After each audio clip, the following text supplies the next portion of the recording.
ফিতা কাটার আগেই ভেঙে পড়ল সড়ক। উদ্বোধনের অপেক্ষায় থাকা নবনির্মিত রাস্তার একাংশ রাতারাতি ধসে গিয়ে থমকে গিয়েছে চলাচল। এই এলাকার মানুষের জনদুর্ভোগ এখন যেন নিত্যদিনের চিত্র। বলছিলাম, গাজীপুর সিটি কর্পোরেশনের আওতাধীন কাশিমপুর তুরাগ নদীর পার এলাকায় এই ধসের ঘটনা। স্থানীয়দের দীর্ঘদিনের দাবির প্রেক্ষিতে নির্মিত হয় আঞ্চলিক সড়কটি, কিন্তু হঠাৎই একপাশ ধসে পড়ায় বন্ধ হয়ে যায় যান চলাচল। চরম ভোগান্তিতে পড়েন এলাকার শত শত পথচারী। পিলার করার উচিত ছিল, কমপক্ষে 30-40 ফুট নিচ থেকে বোরিং করে পিলার করে যদি রাস্তাটা সঠিকভাবে করতো তাহলে ধসে পড়ার কোনো সম্ভাবনা ছিল না। পানি টানি বসতো, তাহলে এরকম কার্পেটিং হওয়ার আগ পর্যন্ত তো বোঝা যেত যে কোন জায়গাটা কেমনে কি। এর ফাটলটা ধরছে অনেক দিন আগে থেকেই।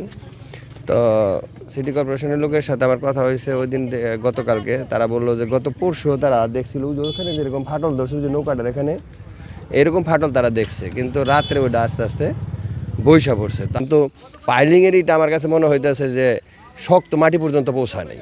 তুরাগ নদীর পশ্চিম তীরে বিটুমিনাস কার্পেটিংয়ের মাধ্যমে সড়ক উন্নয়নের এই প্রকল্পটি হাতে নেয় গাজীপুর সিটি কর্পোরেশন। এদিকে নিম্নমানের নির্মাণ সামগ্রী ব্যবহার ও তদারকির ঘাটতির অভিযোগ তুলেছেন স্থানীয়রা। এখন সমস্যা হয়েছে, আমরা যাইতে পারতাছি না, এটাই তো আমার সমস্যা। তো যোগাযোগ ব্যবস্থা খারাপ হয়ে গেছে, এত সুন্দর রাস্তা হঠাৎ করে ধসে বললো।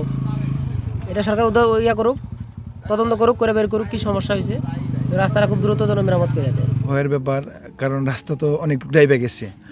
তো সাবেক যেটুকু গর্ত ছিল তার চাইতে আরও বেশি নিচে চলে গেছে।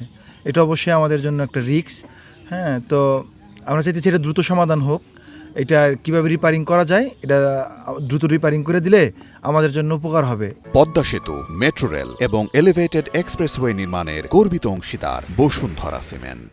সিটি কর্পোরেশনের তত্ত্বাবধায়ক প্রকৌশলী জানান, ঠিকাদারি প্রতিষ্ঠান ইউসিসিএলকে 2টি প্যাকেজে কাজটি দেওয়া হয়। প্রথম প্যাকেজে প্রায় 12 কোটি টাকা এবং দ্বিতীয় প্যাকেজে প্রায় 14 কোটি টাকা ব্যয় করা হয়। আমাদের কাশিমপুর নদীর পাড়ের যে রাস্তাটা, সেখানে ওই ঠিকাদারের কৃত কাজের লেন্থ হলো, দৈর্ঘ্য হলো 1150 মিটার। গতকালকে আমাদের প্রধান নির্বাহী কর্মকর্তা মহোদয় সহ আমরা এই প্রকল্প সাইটটা পরিদর্শন করি। আমার প্রধান নির্বাহী কর্মকর্তা মহোদয় যে বক্তব্য দিয়েছেন আমি সেটার সাথে সম্পূর্ণ একমত। 1150 মিটার অংশের মাত্র 30 মিটার প্লাস মাইনাস অংশে ধসে গেছেন। আমার ধারণা এইটা একটা প্রাকৃতিক দুর্যোগ। দ্রুত সময়ের মধ্যে সড়কটি চলাচলের উপযোগী করা হবে। পাশাপাশি তদন্ত কমিটি গঠন করে ধসের কারণ অনুসন্ধান করা হবে বলে জানান সিটি কর্পোরেশনের এই প্রধান নির্বাহী কর্মকর্তা।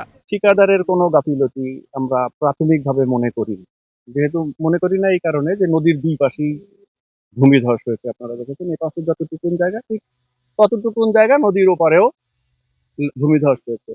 এতে করে প্রাথমিকভাবে আমাদের তথ্যপত্র যেটুকু আছে, ছবি আছে, সরেজমিনে আমরা আমাদের ইঞ্জিনিয়ার সাহেবরা যেটুকু দেখেছেন, তাদের প্রাথমিক রিপোর্ট হচ্ছে এটি কোনো কারিগরি ত্রুটির কারণে হয়নি, এটি একটি প্রাকৃতিক দুর্যোগ। আপনারা দেখে থাকবেন এই গাজীপুর ময়মনসিংহ অঞ্চলে ভূমিধসের ঘটনা ঘটে। এটি হচ্ছে তুরাগ নদ। তুরাগ নদের পাড়ে এই জায়গাটিতে ড্রেজিং হয়েছে, গত বছরও ড্রেজিং হয়েছে। এই অংশটুকুনে হয়েছে, মতান্তরে বিস্তীর্ণ অঞ্চলই নদীতে রিভার বেড থেকে বালু তোলা হয়েছে।